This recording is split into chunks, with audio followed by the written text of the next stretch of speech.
प्रदेश में स्वास्थ्य विभाग ने किस तरह सफलता प्राप्त की है, इसका उदाहरण कानपुर में देखने को मिलता है, जहां एक प्राइवेट हॉस्पिटल में अफ्रीका से आए कस्टम डिपार्टमेंट के जवान का सफल इलाज किया गया। जवान को पिछले 10 वर्षों से कूल्हे की शिकायत थी, जिसकी वजह से वह 1 दशक से चलने को मोहताज हो चुके थे।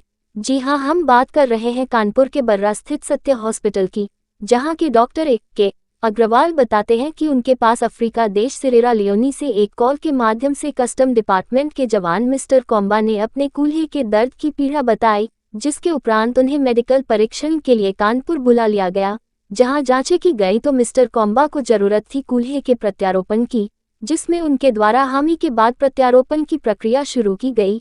इस प्रक्रिया में डॉक्टर अग्रवाल द्वारा डबल सिक्योरिटी रखते हुए नए इंस्ट्रूमेंट्स, बेस्ट इम्प्लांट के जरिए सफल प्रत्यारोपण किया गया। अपनी इस सफलता को लेकर डॉक्टर अग्रवाल बताते हैं कि उन्हें और उनकी टीम को खुशी उस वक्त हुई जब मिस्टर कोम्बा का छोटा हुआ बायां पैर फिर से अपनी आकृति में आ गया।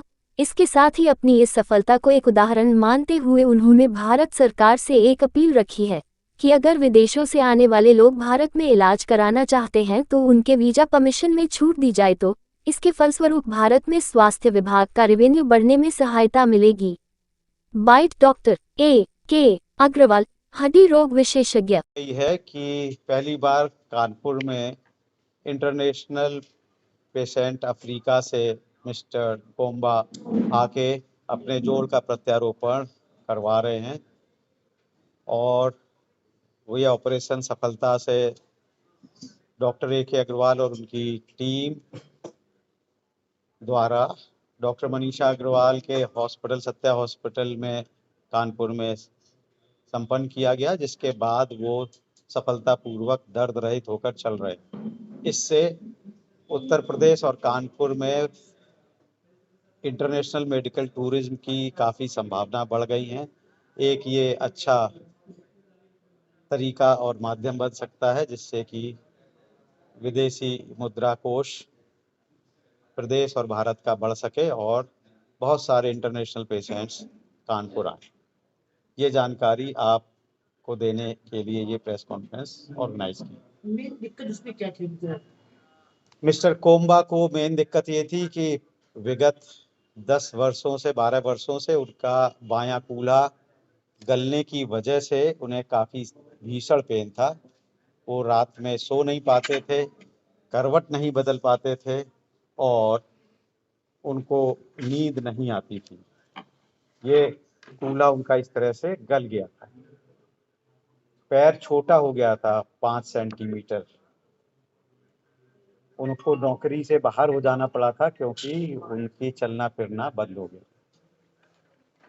कैसे जानकारी हुई कि आप यहाँ का? जानकारी कैसे हुई तो उन्होंने बताया कि आपके द्वारा किए गए एक जोड़ प्रत्यारोपण वाला व्यक्ति उनके किसी परिचय पे अफ्रीका पहुंचा, तो उसने बताया कि मैंने ये सफल ऑपरेशन कानपुर में डॉक्टर A.K. अग्रवाल से कराया। तो उससे राय लेके फिर उन्होंने बहुत सारे मुझे इंटरनेट मीडिया पे देखा और डिग्रीज वगैरह देखी, फिर वेरीफाई किया इन्होंने जगह जगह।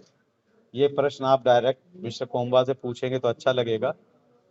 तब जब उन्हें पूरी तरह से संतुष्टि हो गई तो फिर उन्होंने एम्बेसी को अप्लाई किया भारत की और अपने देश की। यहाँ पे मैं ये भी बताना आवश्यक समझता हूँ कि किसी भी इंटरनेशनल पेशेंट को इंडिया आने में एक मेडिकल वीज़ा की फॉर्मेलिटी आवश्यक है, जो कि एक लेना टेढ़ा काम है। इसकी आवाज़ बंद कर दो।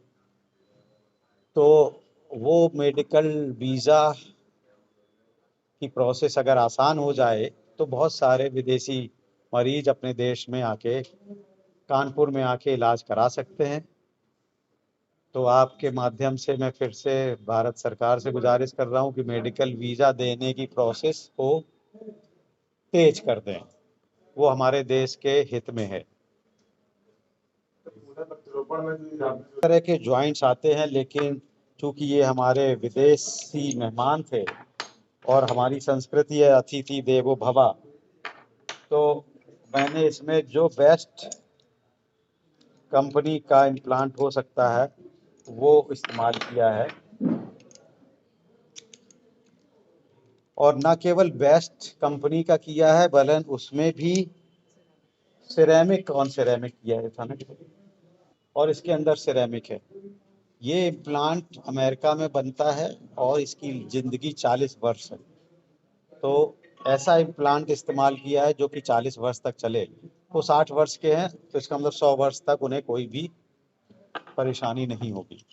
सिरेमिक ऐसे एक टोटली इनर्ट मटेरियल होता है जिससे अंदर कोई भी रिएक्शन या होने के चांसेस नहीं होते हैं और उसकी लाइफ ज़्यादा अच्छी होती है किसी मेटल के कंपैरिजन। तो बीमारी इसकी वजह क्या है?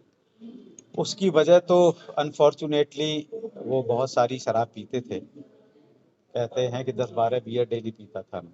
हालांकि उनके देश में ये बहुत ही सामान्य बात है, आम बात है, तो उसे वो कभी भी गिल्ट भी नहीं समझते थे।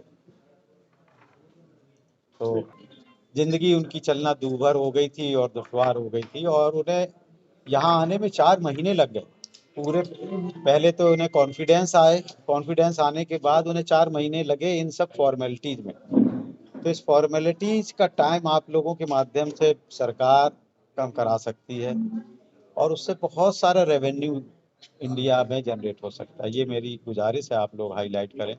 और कानपुर जो कि वैसे ही थोड़ा सा पिछड़ रहा है, नंबर ऑफ फ्लाइट्स बढ़वा दीजिए तो और लोग आने लगेंगे।